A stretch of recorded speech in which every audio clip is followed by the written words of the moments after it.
popping off.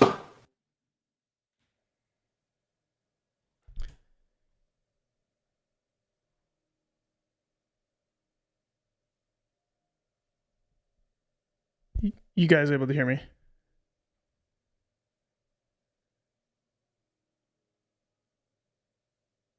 Yes. For some reason, my camera is not working. Give me just 1 sec.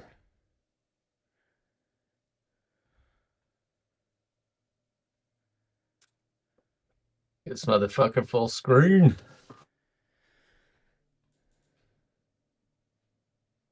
See what's going on here.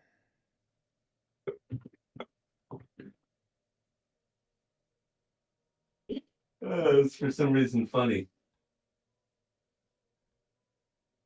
Fucking hate everybody. 804.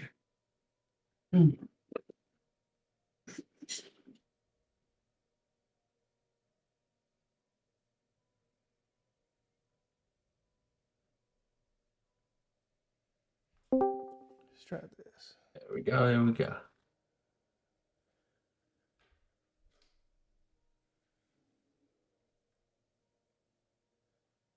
There we go.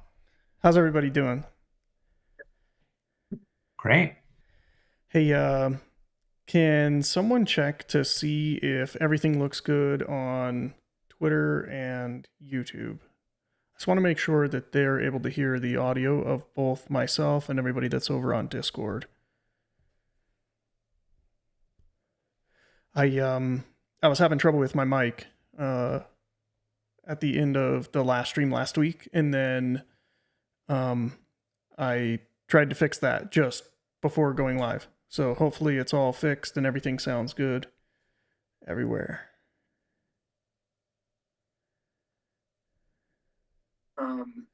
I tried to fix that just. And over on YouTube, Noobtrino, are you able to hear other people? Metastack, Early Riser, CLC, someone maybe talk to make sure that it's picking up your guys' audio.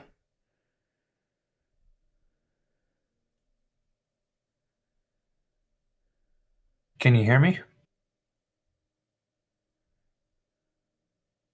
I'm gonna wait and see if Early Riser, were you able to hear Metastack over on Twitter? What's up, everybody?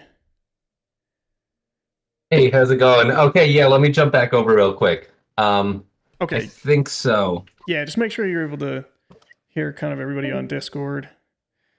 Like I said, I was having some trouble with my mixer, so I just want to make sure that we don't do a live stream over there and then it just ends up with me talking to myself. What do we got here? I'll do a live stream over there and then it just ends up All right. Can you hear me now? to myself. Yep, sounds good on all the streams, YouTube, Okay, sweet. Discord, and X. Awesome. How's everybody doing? I have had a pretty busy week since the last live stream. I'm not going to do a crazy long one tonight. I've got a list of the main updates that I want to go over, and then at that point, I'm happy to kind of jump in and answer any questions and chat about anything that anybody wants to bring up. But I'm going to try and keep it under an hour tonight. So first thing, I'm just going to jump straight into the updates for Evrmore on the core code. We, the core devs, have continued to work on the code and getting it on testnet.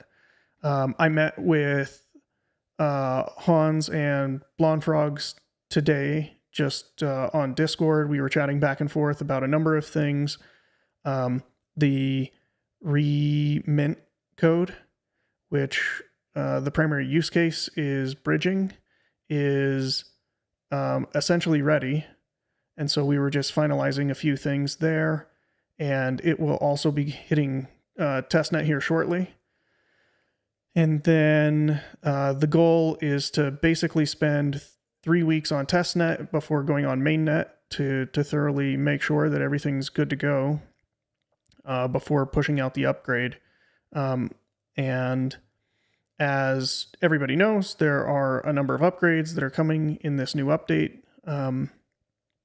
I suppose I don't need to go over what those are, but there's basically just a handful of new abilities and new things that people will be able to do. And specifically on the remint feature that's coming, there were a number of questions that we talked about today. And for the initial implementation, we are not going to implement the remintable ability for like NFTs and restricted assets. It will apply to all other assets, but not those ones in particular. It can always be added to those later, but it seems like the best course of action is to do the simple thing first and then enhance the feature if needed and if desired by the community later down the road. And then we're still deciding what the fee should be for reminting. And again, reminting's primary purpose is to do a non-custodial bridge. And so we're undecided what that fee should be. It seems like it should be less than reissuing. But we haven't finalized that yet. And so that's kind of one of the last remaining pieces that we need to decide on before finalizing the code and then putting it on testnet. So we've got a lot of stuff coming down the pike, and basically just keep an eye out. I know I've been saying that for the last couple of weeks on the Evrmore core code front, but that's the nature of programming. It always takes longer than you think. But I would say that we're basically on track for the timeline that we estimated. And so somewhere towards probably the 3rd, 4th week of this month is when we'll kind of wrap up testnet and then put it onto mainnet and then upgrade it across the network. And then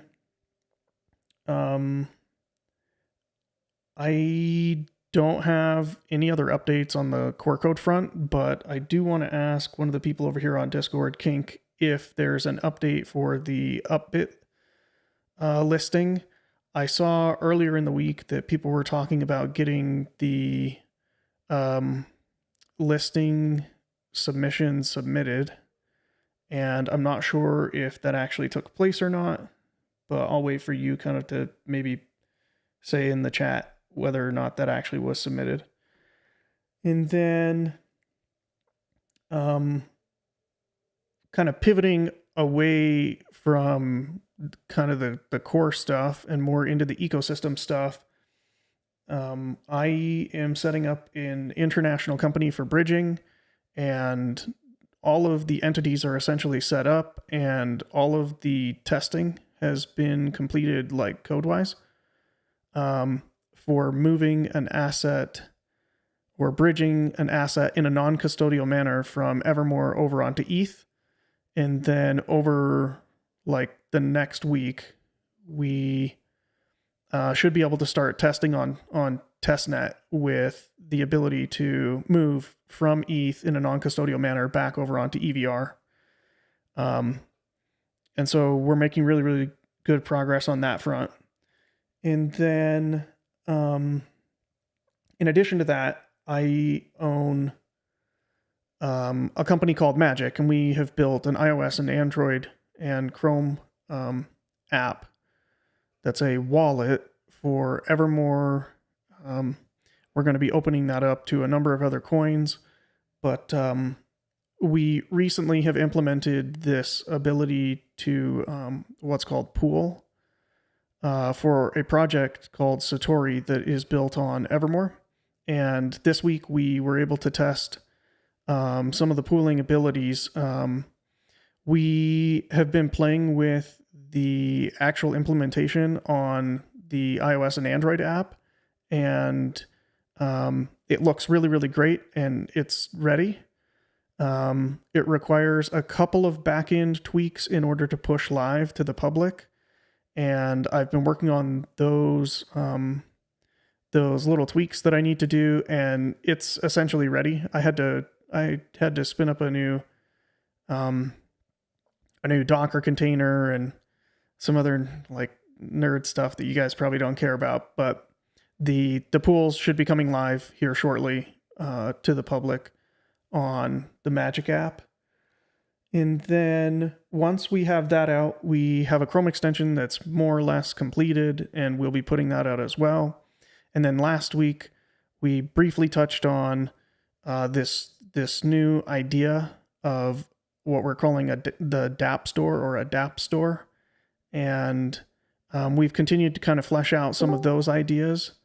And we have started looking at developing the desktop version in React. And so over the next week, we're going to continue to kind of flesh that out and then start to develop it. So big things to come in terms of Magic. And then I'm just looking back over on the chat where Kink was giving an update on the Upbit listing. So give me just one sec. Let's see. So basically saying, hey, I think we should wait until the upgrade is ready to submit that to Upbit. So basically the community is going to need to come together, and we'll get that submitted probably here roughly 3 weeks from now. And then I think that's pretty much it in terms of all of the updates I have on my end. I suppose I could also briefly touch on a new backend that I've been developing for the Magic Wallet, and I've continued to develop it. It's not quite ready yet. It does have most of the features ready. Pools have really taken precedent. Like I said, those are basically ready at this point, and so that is something that will be coming soon to iOS and Android, so keep an eye out for it. But yeah, good things basically on the core code front as well as the larger ecosystem. If anybody else has updates or things kind of they're working on, feel free to chime in with those updates, or to either throw them in the chat or throw them in the chat over on Discord. I'm happy to chat about those, or let you kind of tell people the update on your stuff. But with that, I'm happy to kind of open it up to whatever anybody else wants to talk about, any updates, any Q&A, that type of thing.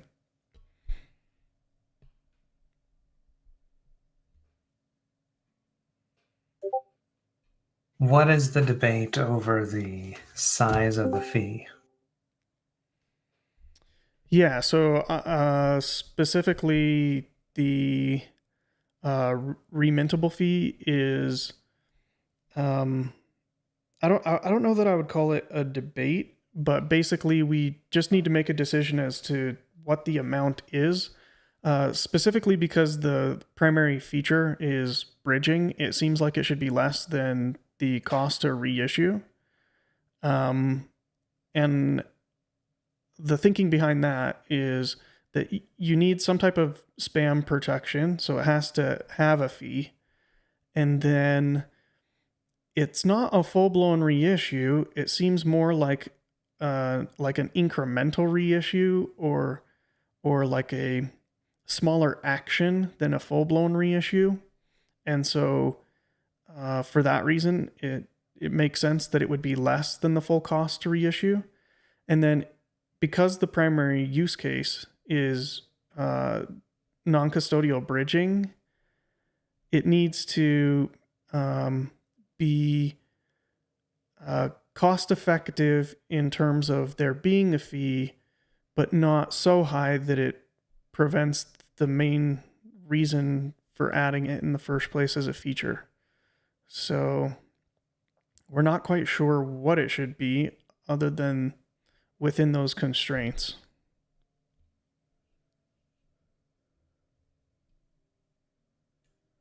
And if anybody has thoughts as to what it should be specifically, we're definitely open to any and all discussions. These are things that can be changed really right up until the upgrade occurs a few weeks from now. I would think that the smallest fee you can get that gives you spam protection is the right number.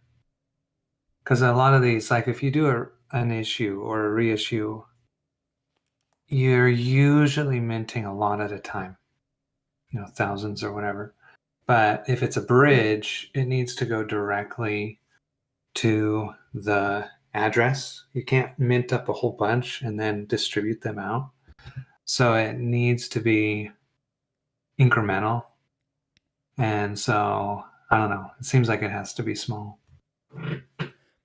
Yeah, the discussions that I had with Blonde Frogs a couple of weeks ago went essentially along the lines of exactly what you're saying. It needs to be essentially a spam protection, but probably not a lot more than that. Mainly because it is such a small incremental reissue. You don't want it to be a large amount. You really just need it to prevent the spam. And then the other thing is Evrmore has a lot of upgrades coming in 2025. So if we need to change it in a future upgrade and make it a bit higher or a bit lower, we certainly can do that. I think we're really just going to err on the side of making it exactly what you're saying, a bit higher than spam protection, but not much more than that. Like I said, though, it's not something we finalized. It's something that we've basically just had ongoing discussions about. And Nice. sorry, go ahead. I think that's great. I think it's perfect. Yeah. I'm pretty sure that that's what it'll end up being. That does remind me, we were having some discussions earlier as well about how this new remint feature will work for assets prior to the upgrade and then after the upgrade. And it seems like the way that it should work is if you are a creator and you've already built an asset and it is flagged as reissuable, that you'll be able to remint on that asset going forward.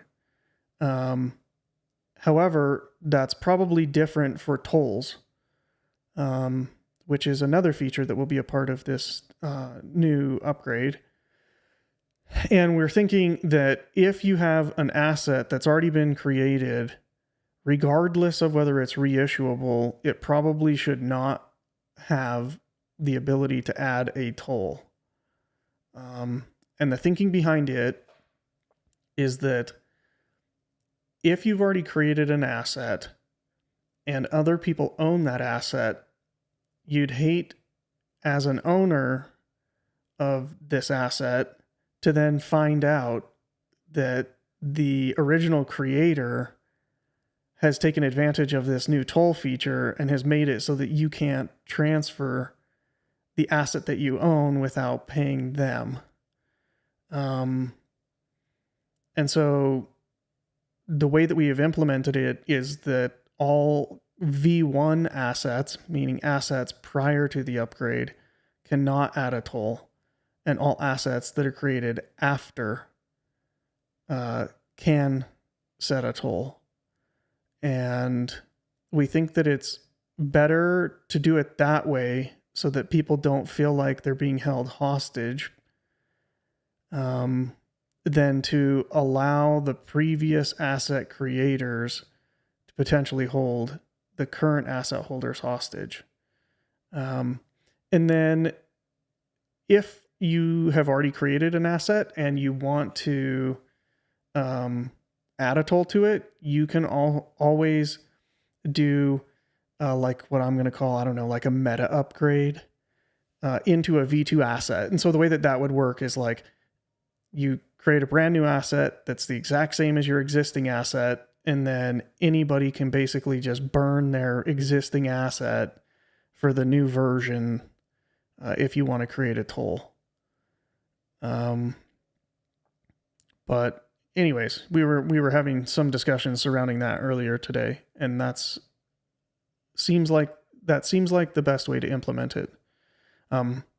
Especially because no matter what, someone's going to be unhappy, right? So if you're an existing asset creator and you were looking forward to using this new upgrade feature of tolls, and you're now finding out that you won't be able to because you created the asset prior to this upgrade, it's probably better for you to be able to create a new asset that has that ability, and to have you a little upset that you can't take advantage of this new feature, than to give you the ability to hold the existing holders of your asset hostage. It seems like they'll be much more upset.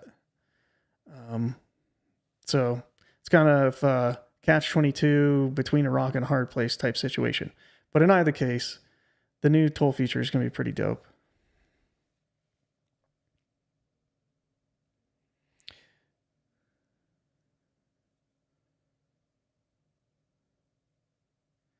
Just reading the comments over on Discord. Neutrino was saying, yeah, it'd be good to start on the low end, and then if it becomes a problem, you can slowly increment it up for the fee on reminting. Yep, exactly. Yep, it can always be changed later. So as long as it basically combats spam to begin with, it's more or less the thinking behind it. It's probably what we'll end up implementing. And in fact, that's how it's implemented currently.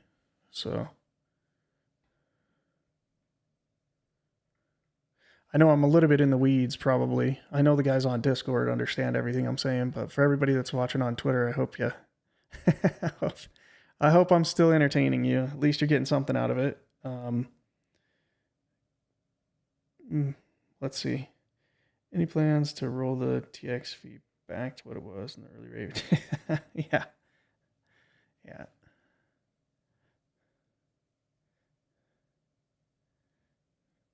And then there were basically just a number of other discussions, but they're like really minor technical things that we probably don't need to go over in this type of a live stream and update.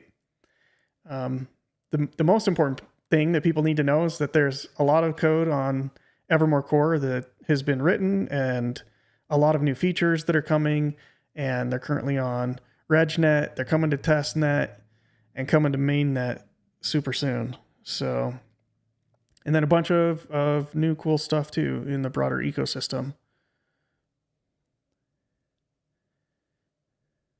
Anybody got any questions or other topics of discussion?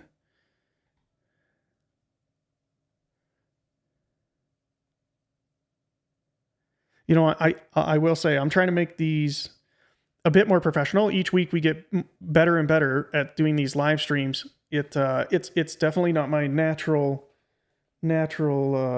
talent, but I got the countdown timer in here now at the start.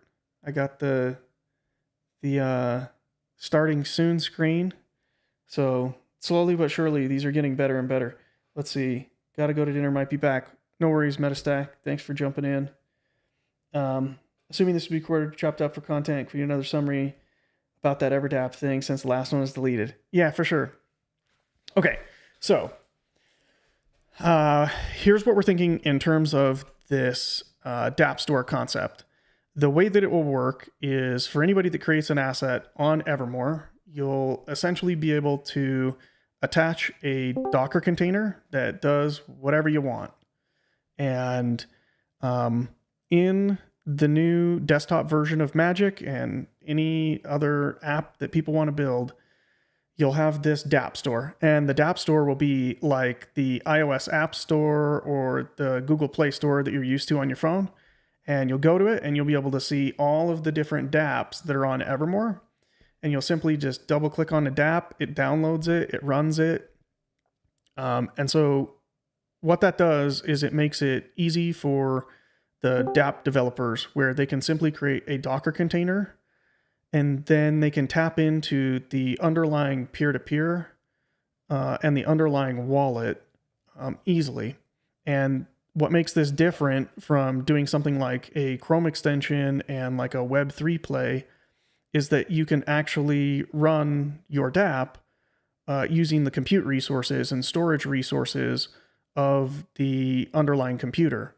And so it makes it really, really easy for devs that are wanting to build like distributed storage, distributed compute, distributed AI like Satori, to focus on what they do best without having to write wallet code, without having to write peer-to-peer code. And then it also solves distribution. So for those that are looking to run these different dApps, or they could even be games to play these different dApps, you'll be able to simply go to the dApp store and you can easily discover all of the different cool dApps that are on Evrmore. We haven't really seen this done on any other blockchain. And so we think it's going to be a big hit and that it's really, really cool concept. So, it makes it easy for devs to build cool stuff. And then it also makes it easy for people to find and run their cool stuff. What's up, everybody that's just jumping in?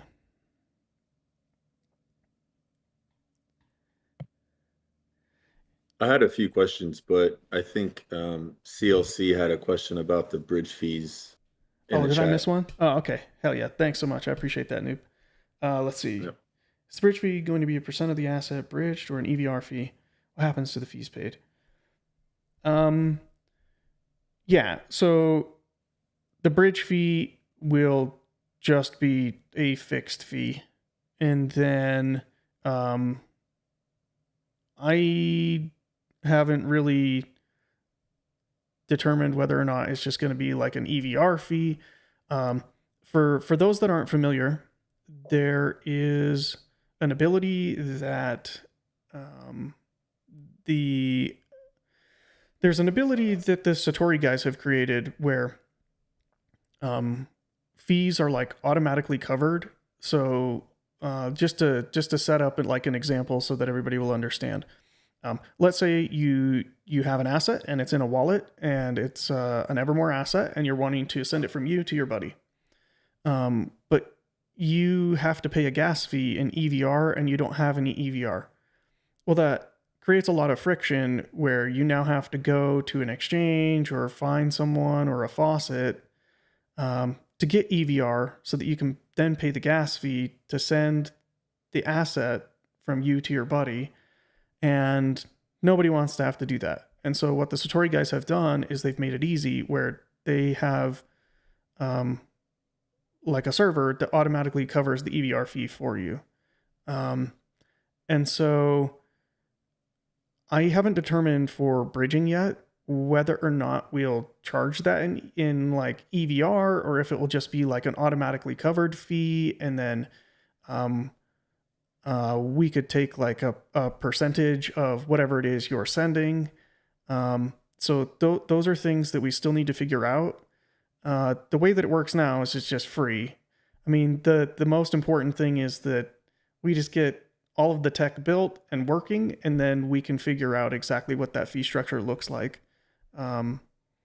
after we've worked out kind of all the kinks and bugs and know that everything's working in a smooth and easy manner for everybody. And certainly we want to implement that Satori-like ability. I know they've done that kind of in MetaMask and a number of other chains where they lower the user friction and they automatically cover a fee. And so we'll eventually get to that, but in the immediate beginning of rolling out the bridge ability, it'll just be free to begin with. Okay, New, what do you got? Okay, so I wrote down a couple questions this week, but since you were just talking about the dApp store, is that going to be available for people to download via like the Microsoft Store, the Mac App Store, Snap Store for Linux, stuff like that? or are they going to need to go to the GitHub to download the stuff to run that dApp store? Yeah, we'll definitely try and make it available in all of the locations. I care a lot about users and lowering user friction, so really the last thing we want to make people do is go to kind of a GitHub and have to do that. Certainly, at the very least, we'll have a website with kind of all three. Double click it, download it, you can run it, but we'll certainly sign actual builds and get them submitted to the different stores. Okay, cool. Some of my other questions were about the DEX, since this is, DeFi and stuff like that. So I was trying to come up with questions about that. So the first question I came up with, I'm not too proud of, but I feel like I need to ask. Will people be able to make meme coins on the DEX and trade their meme coins on there? It provides people coming in using the chain some type of liquidity in the system and use cases. I don't really care for meme coins, but if you look at the meme coins, some of the names, like I'm not even going to mention them right here because you might need to bleep them out. You know what I mean? Yeah, for sure. Yeah, you'll be able to do it with whatever assets you create. So you'll be able to jump in. The idea is we want to make it the easiest platform to create an asset, to swap it, to bridge it in a fully decentralized manner. A lot of these other platforms require the ability to code in order to create them. We want to make it really, really simple. You click a couple buttons, you upload an image, you attach documents, you attach whatever Docker container, IPFS, and then you'll be able to just swap it directly inside the DEX. Okay. So if people create, so this goes into another question. So let's say I go in and I want to create an asset to be traded, or I guess it would be a sub asset where you can create a whole bunch, a large volume of them. And then can it be traded right there on the DEX like it would if you were trading a stock, right? And if so, what kind of liquidity would it be? This is probably down the road, but I'm just curious if y'all been thinking about like what kind of liquidity people would have to provide, would it have to be whatever coin they make and then, pair it with EVR for everything? If that's the case, then it would drive the use of EVR, right? Because people will be buying it so they can create the asset pair, and then that would drive the adoption across everyone that's using the DEX. So that was my second question about that. Yeah, so kind of what the requirements are. Yeah, so the way that it originally has been envisioned in the white paper, as well as many of the documents that we've written up, it uses on-chain atomic swaps, on-chain partial atomic swaps, and that basically means that you can swap whatever you want for whatever you want, but certainly EVR will be the most liquid and common. And so while you'll be able to swap like an asset for another asset, and there's nothing that prevents you from doing that, it definitely seems most likely that people will want to pair that with EVR as the kind of the main pairing asset or coin in this case. Okay. Yeah, because I was just thinking about like if that's the primary pair, then that means that anyone that creates these is going to want to have some type of pool of EVR. That way they can swap it in and out of whatever they want, move it around and stuff. So yeah, that was my question. And then the last question, which I'm sure you probably answered some other places, but I haven't seen it yet. Will there be an implementation of USDT on EVR? It's a good question. So in the roadmap, there is this ability to kind of melt and unmelt and create wrapped assets. And so we'd love for like a USDT to be able to be implemented on EVR. There are plans to give those abilities, not specifically for like USDT.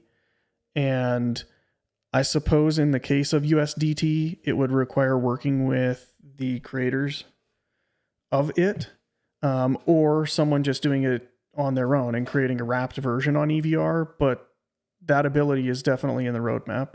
It's not something that is planned to be implemented in the immediate future, but Yeah.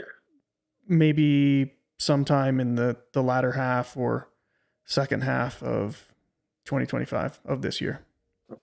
Okay. I mean, I guess I'm not really asking about USDT. That's just the one that's on my mind since, crypto.com is still holding mine. So it's just, Yeah. so I guess what I'm asking is like a stable coin, will there be an implementation? So some type of pegged stable coin, pegged to the dollar.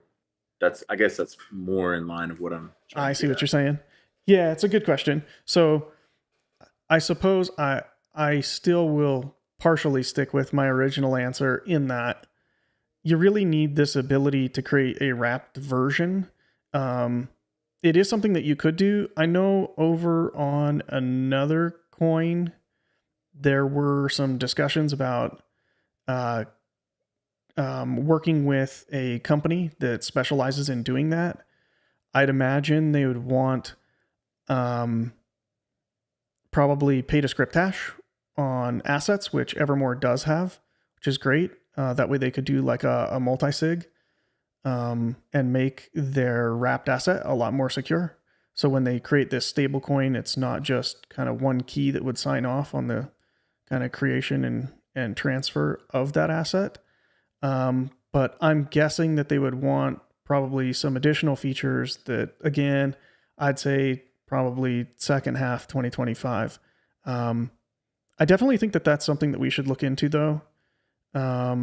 I haven't spent a lot of time thinking about that outside of just the general ability to do wrapped assets. But I do think that it's important, and it would be great to have a stablecoin on EVR.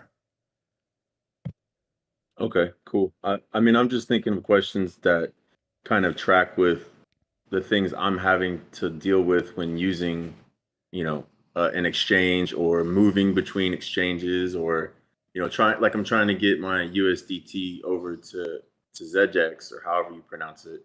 So then I was like, well, hey, is there gonna be a stable coin on EVR? So that's kind of what prompted that question. So, all right, Yeah. I appreciate it. Thank you. Yeah, for sure. And going back to the DEX conversation, it definitely seems like not only would you want EVR as a liquidity pair that most assets pair with, but probably also a stable coin. Yeah, that was kind of where I was going with it as well. I mean, because you could have, the stable coin paired with EVR, whether it's USDT, and I thought of that one because I saw that it ran on multiple chains to get over to ZEX, and I saw that it was on it was ERC20, so it was on Ethereum. And then if there's going to be a way to move between EVR and Ethereum, I don't know. I'm not smart enough to know if you can move USDT off of that over to EVR. Since you're talking about bridging, I guess I don't know if that would be a thing. Yeah, it definitely is something that you could do, but someone would need to create the USDT or whatever stablecoin asset on EVR in order to be able to bridge it. So, Okay. I think That makes sense. working with a company that specializes in that. There are these companies that are out there that specialize in stablecoins, and essentially what they do is they create the stablecoin on that particular platform. And then certainly because Evrmore will have this non-custodial bridging, you'll be able to just bridge from whatever chain directly into this stablecoin asset that they've created. Yeah. I'll look into it. I'll make a note to reach out to some of these companies and first things first, basically research kind of how they are doing what they're doing, and then reach out to those that seem like would be interested or maybe a good fit, and kind of see what their take is. Yeah, I mean, what the main motivator that was kind of driving all these questions popping into my head was a mechanism that kind of triggers people to buy EVR if for the DEX usage, and I guess that would be a pairing with whatever asset they make. And the reason why I was thinking about that is because I was looking at the wallets, the top wallets, and I found that one that had a boatload in it, and I think that's the Upbit one. And then I found out from people in the community that it's not tradable. EVR is not tradable on Upbit yet, but they did the airdrop, for the conversion for all the Raven holders. And I think someone else just mentioned, oh yeah, it was Kink mentioned it.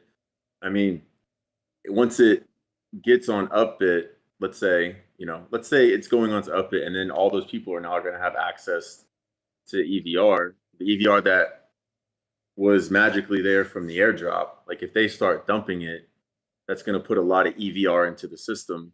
So I was thinking about mechanisms that could kind of soak up some of that at some point, and requiring a pairing with EVR to use the EVR DEX would kind of soak up some of that abundance that would be coming into the system from the Upbit listing. So it was just my brain going down a tangent to try and figure out potential solutions to problems that don't even exist yet.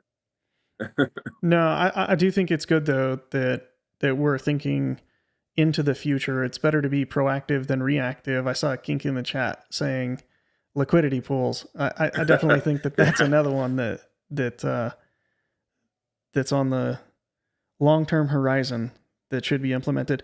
In fact, and I know I've said this in previous live streams, liquidity pools are my favorite, and I definitely think that's something that we should implement.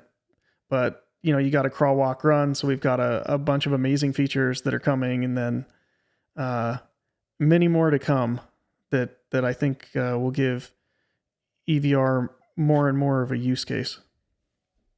Awesome. Thanks for answering the questions. I appreciate it. Yeah, for sure.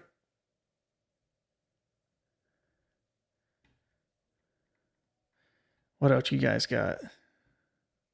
Any questions? Let me go check the chat over on Twitter, over on YouTube.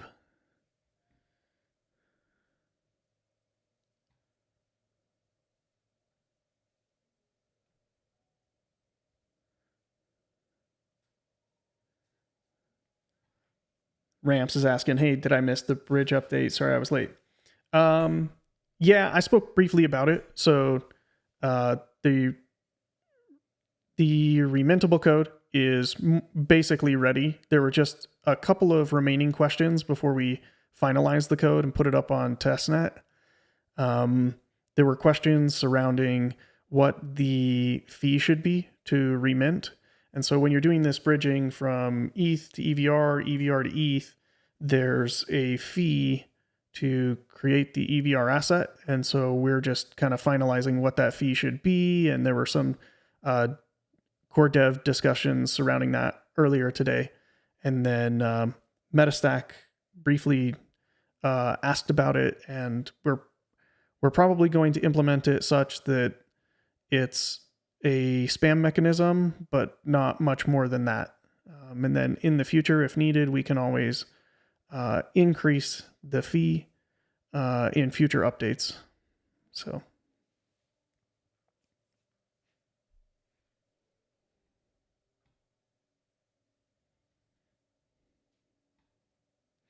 Yeah, no problem, man. What's up, Seal? You guys got any other questions? What's up, Castbot?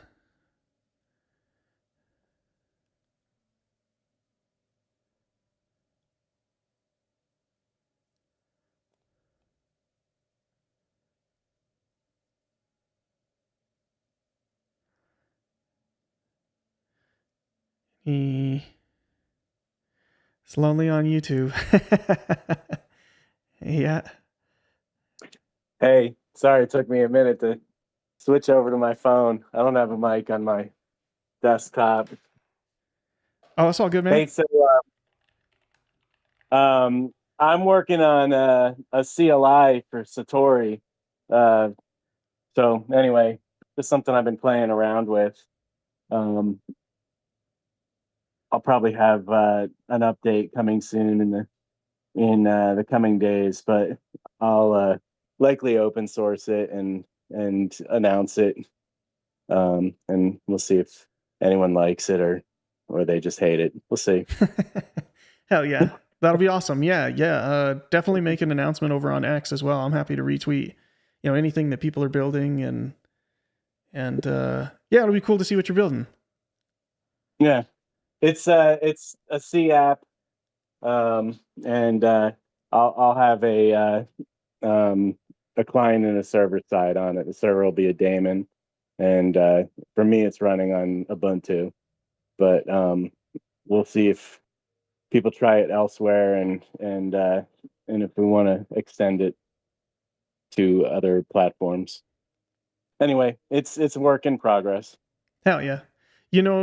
Speaking of that, I should make a point to, when announcing these live streams each week, we should also pick wording that lets others know that are building stuff, like, hey, come announce whatever it is you're working on, come give updates on your stuff, so that way it's an even more kind of collaborative environment of all the different people that are building a bunch of stuff. So it's like, hey, I'm helping with a lot of the core stuff, but then I've got also some of the broader ecosystem stuff, like the Magic Wallet, and the it's called Burn Bridge, but then also invite anybody else that's building stuff in the broader ecosystem to kind of jump in, tell the community what they're working on, and that way we're all kind of abreast of everything that's going on and all the different things that people are building.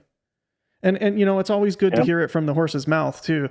I try to keep up with everything that people are building and all the different projects that are being worked on. But it certainly is not as good as hearing it from the projects themselves. So. Right. And so I have a plan also to work on an AMD port for the EVR miner.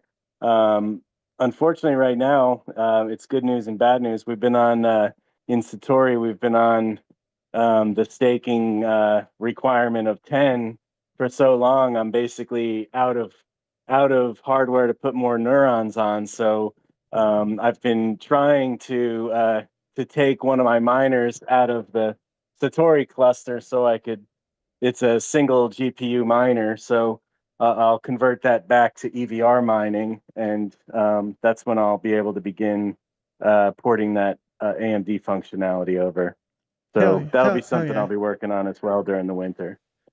Yeah, that'd be great. Yeah, I'm looking forward to that. And in fact, I think you might be able to reduce the number of nodes here shortly, because it looks like it's probably going to go to 11 tomorrow. Yeah, that's what it does look like.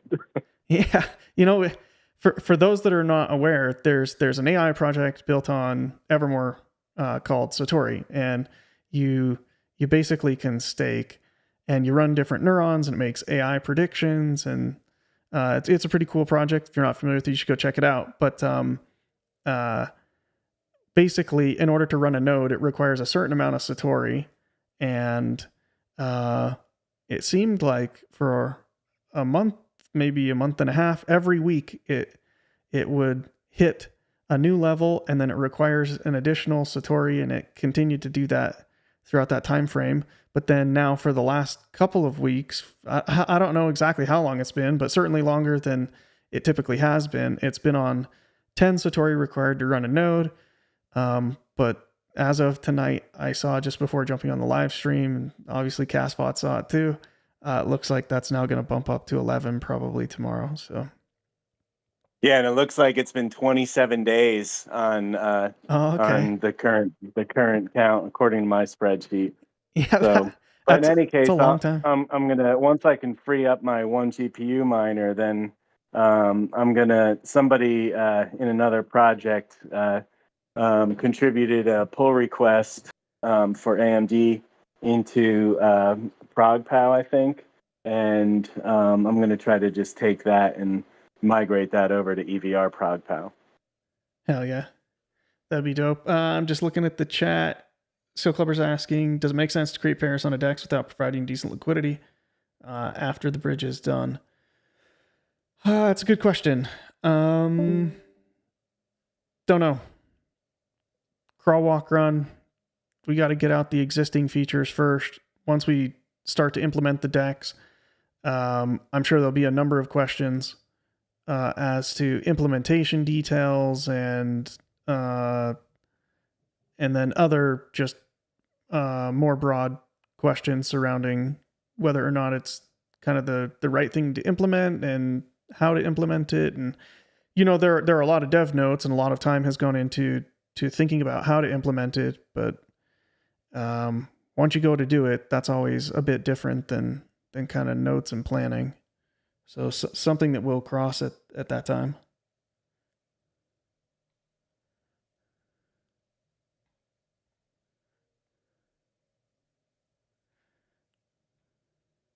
I got a new question here for you, if you don't Okay. mind. It's a Let's quickie. do it. Yeah.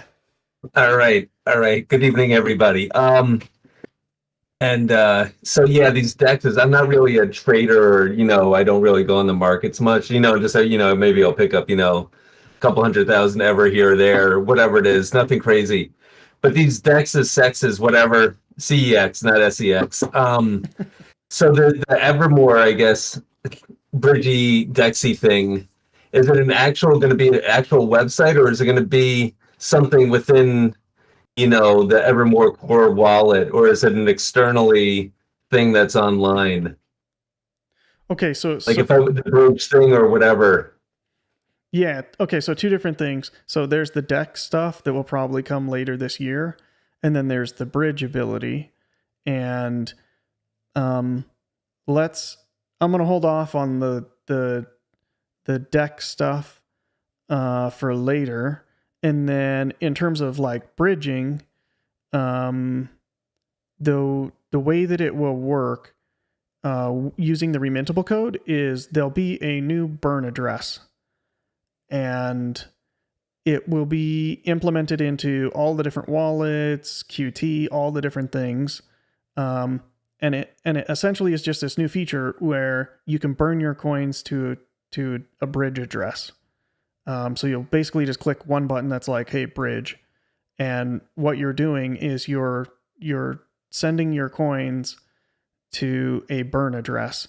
And for those that aren't familiar, technically that's what you're doing as well when you create an asset on Evrmore, as well as some of these other features. There are these different burn addresses, like an asset creation burn address, and now there will be a new like bridge burn address. But from an end user perspective, you'll just see like a simple button that's like, hey, bridge. You'll click it, and then it'll say, okay, like what amount do you want to bridge? You'll put it in, and then you'll click like the bridge button, and underneath the covers, what's actually happening is you're sending those coins to an address that is not spendable, a burn address. And then anybody that's running a bridge company, I'm creating the first one. Anybody else can create one as well. We just monitor that burn address. And so when we see that there are coins that are burned there, we then will mint according to the metadata that's attached to it to ETH. And then vice versa. So if we also monitor on ETH a burn address, and when you burned it, we then will then notify or reissue on EVR. Right on. Thank you very much. Right on. That's a very well painted picture. Thank you. Yeah, no problem. Wait, so then two people could end up bridging the same asset if there's another bridge operator. We have the identifiers to bridge. So it's a good question, Kink. It depends on how the code is written for the particular asset. So the way that the way that it will initially work is we, meaning Burnbridge, the international company that I've created, we are not the creators of Satori. But Satori will have a smart contract, and in that smart contract, it will allow us to mint specifically to a particular ETH address. However, we were not the creators of that smart contract. We are just one key in there that has a limited ability. And so that way it's the official Satori, not just like some wrapped version that Burnbridge is creating. So yeah, in theory, you're correct, Kink. Someone could do that, but they are not a part of the Satori smart contract. They'd have to also be given kind of a key to mint that actual official version. They'd basically just be creating like a fake version. How to reissue from ETH to EVR if you send the EVR to a burn address? I think you mean if you send the ETH to a burn address, Sil. Is that what you mean? Meaning reissue from ETH to EVR if you send the ETH to a burn address?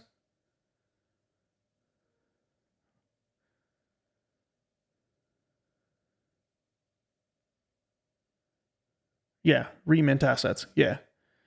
So there's basically two ways you could do it. Either, yeah, but what about plain EVR? Okay, so first question first. Basically, there are a couple different ways you could do it on like the EVR asset side.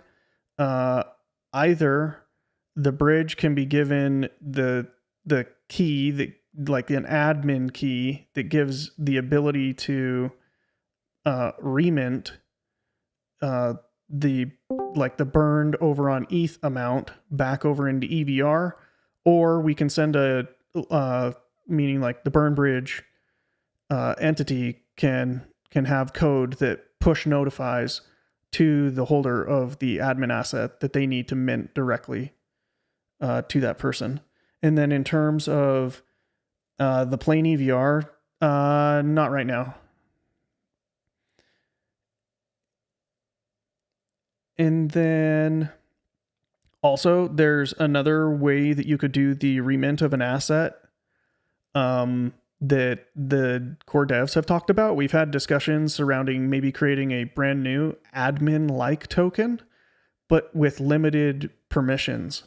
And so what that would look like is a remint admin token and then a reissue admin token.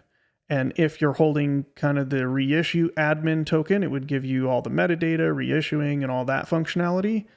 And then you could give a bridge the remint admin token with limited permissions that would only give them the ability to remint if you didn't want to do it yourself. But that's not how it's implemented in the first version. In the first version, it's that the person that created it, that holds the admin asset key, basically needs to mint it either from receiving a notification from the bridge or allowing the bridge to remint directly. Let's see. Use HTLC to bridge plain EVR without burning. We haven't really discussed being able to bridge EVR. So I haven't really thought about that. I'd have to think more about that. But specifically with Burnbridge and the reminting, it's only for EVR assets for now. I have a quick question about this Yes. bridging. Just to see if I understand you correctly. So let's say I make an asset with my admin and then it gets sent to ETH. So it's no longer on the EVR chain. And then it gets sent from ETH back to EVR. So what you're saying is the bridge company or the bridge will notify me that I need to remint that asset that went to ETH and came back and send it to that person. Is that what you're saying? Yeah, that's right. And then we'll create nice code that makes that easy for you. So you'll basically be able to like spin up some software, you plug in your admin key, and then it just on the fly receives the notification, and then you should be able to just in an automated way sign it. But then you also said that there might be a possibility of allowing the bridge to to automatically remit, so the original administrator doesn't have to do it. Is that what you were talking about with a remit admin token? So like the original administrator can just be like, yeah, anyone that holds this remit admin token has the ability to remit. I'm just going to send this to the bridge. Yep. I give them permission to remit on my behalf. Yep, you understand it exactly. Yep, and then it's like All a right. limited permission token, right? So that way they can't like reissue and like inflate the supply and create like a bunch more of your Yeah. It's just limited to remint only. Okay, cool. Thanks. Yeah.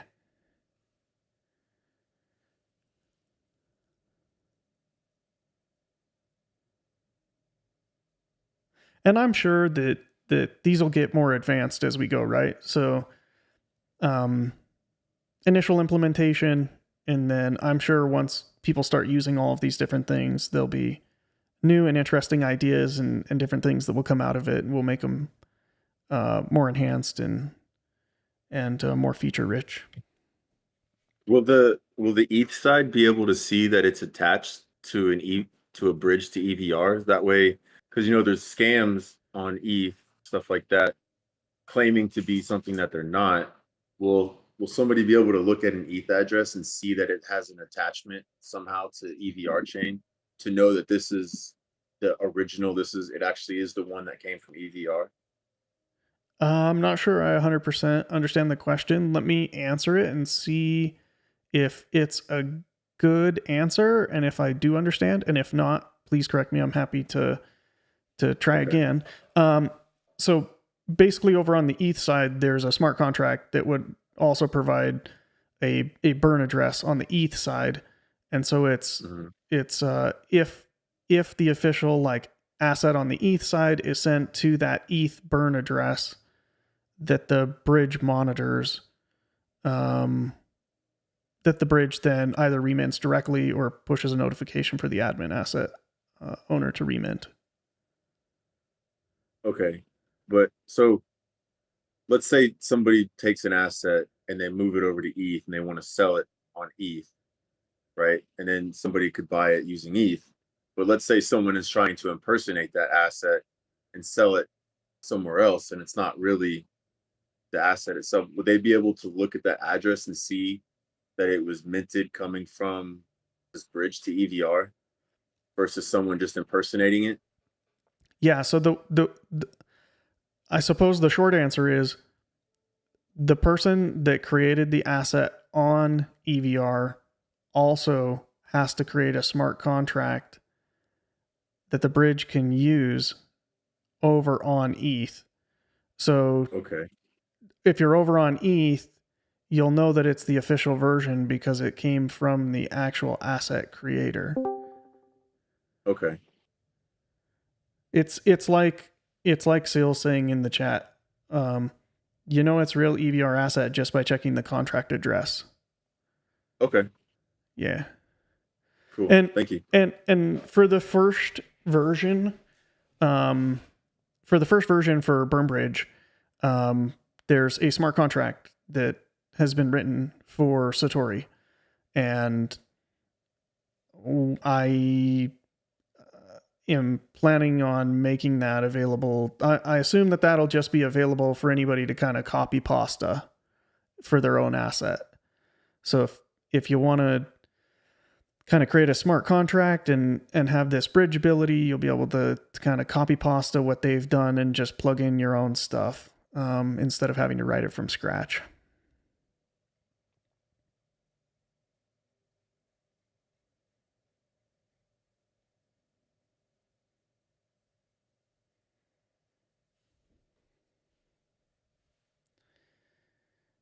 Bunch of people. So if someone did that, would they need their own bridge entity, or would that use your bridge entity? Yeah, just use my bridge entity. Yeah.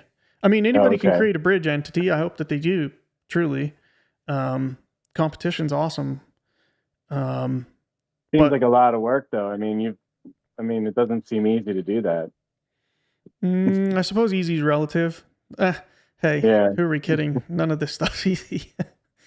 Yeah, but the main point was not about more entities, but we being whoever created another one would be able to basically leverage your entity to Yes. do that work. Yeah, for sure. That's yeah. cool. Yeah. So all of it will just be open source. We'll make it easy. You like go to the website. Hey, if you want to do it, here's how you do it. You grab this smart contract, go over there, plug in, change this, change that, pop in a couple things, and then you'll be good to go. Cool. Yeah. And Burn Bridge is really just a kind of passive monitor that mints directly on both chains. So if you burn over there, we go, oh, there's some data on the blockchain that we're reading. Oh, you burned over there. There's some data on the blockchain we're reading. And then we kind of pass that to whomever wants to know. Let's see. So all of the Burn Bridge code would be open source. Do you mean we have to use your entity? No, you don't have to use my entity. Like anybody could go and create their own bridge.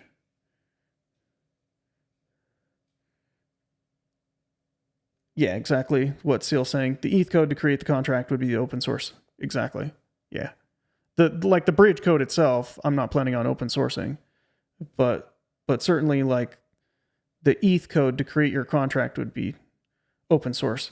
Mainly because you have to have some type of smart contract over on ETH that gives my bridge, Burn Bridge, the ability to mint. But you could certainly not work with Burn Bridge. You could work with anybody else that wants to write kind of their own bridge, and give them the ability to directly mint.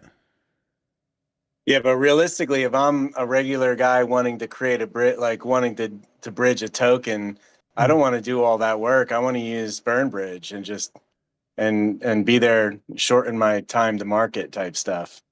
Yeah, for sure. So I think it's two different things though. So on the one hand, like, is anybody forced to use Burn Bridge? And the answer to that's like, no. And I hope that other people create bridges too, because competition would just make me more hungry to implement more cool stuff. And I know that it would make other people that are building bridges hungry as well. And so that kind of rises all boats. And then on the other hand, there's token creators and them wanting to bridge.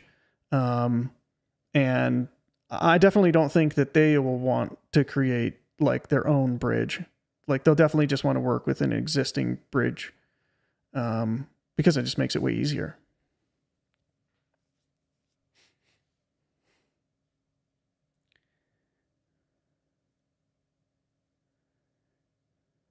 Yeah, Kink, if you're talking specifically about like EVR, you'd have to build like your own bridge with like HTLC support, that kind of thing.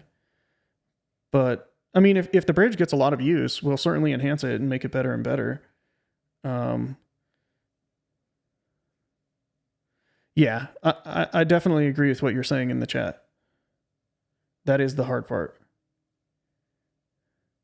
Yeah, yep. EVR Satori liquidity pool would be dope.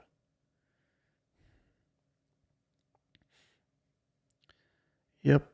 A lot of cool stuff's coming down the line. Like a lot of core code, a lot of ecosystem stuff, some cool projects. We still got to get the Manicore guys to jump in. I know that they agreed to kind of jump in on a live chat. So if anybody knows those guys, tell them they should do it. Come chat. Tell us what they're building. Tell us what they've built.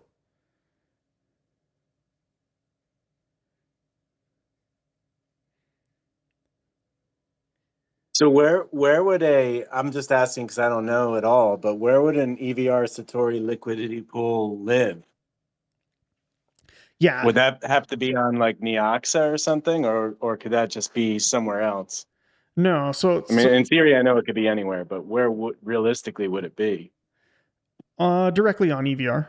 So there are some ideas that we've played with, but not in a super serious manner, surrounding liquidity pools and developing liquidity pools as a new primitive directly on EVR. So it'd be like a liquidity pool primitive where you'd be able to say, hey, on the one hand, you have X, and on the other hand, you have Y, and I want to create a new liquidity pool. And you click a couple buttons, and you'd be able to create this new liquidity pool directly on EVR. As to the technical implementation, I've thought about it a little bit, but it's not something that's super fleshed out that I could speak to in a well thought out manner.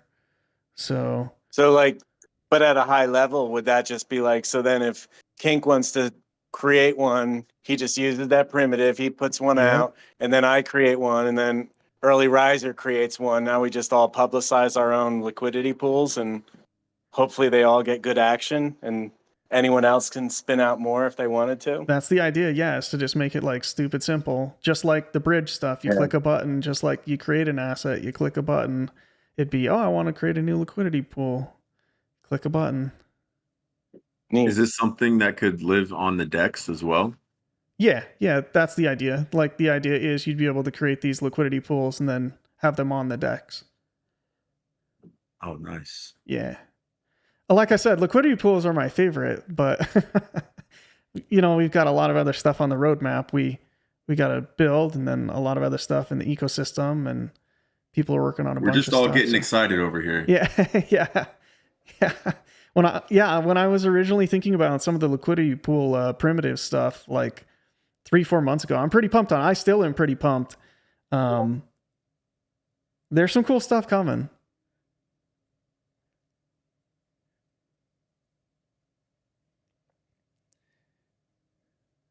Just reading the chat. And for all this stuff, ETH users, for example, they're paying gas for everything, right? Yep. Yeah. Yeah. There'd be no comparison. If it's one-to-one functionality, the price of doing things. Yeah, and I think the ease of doing it too is really, really important. If you can just click a couple buttons and it's simple. It also makes it a lot more secure from a security standpoint. When you do things with smart contracts, you essentially have an infinite attack surface, whereas when you build them with primitives, it greatly reduces that risk. It's been 7 years on the roadmap for Raven, still doesn't exist. No comment on the Raven stuff. All right, guys, I think I'm going to call it for tonight. I got a jet.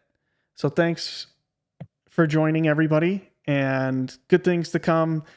Good luck building, everybody, and I will see you next week with a bunch more updates and good stuff to come. So thanks so much, guys.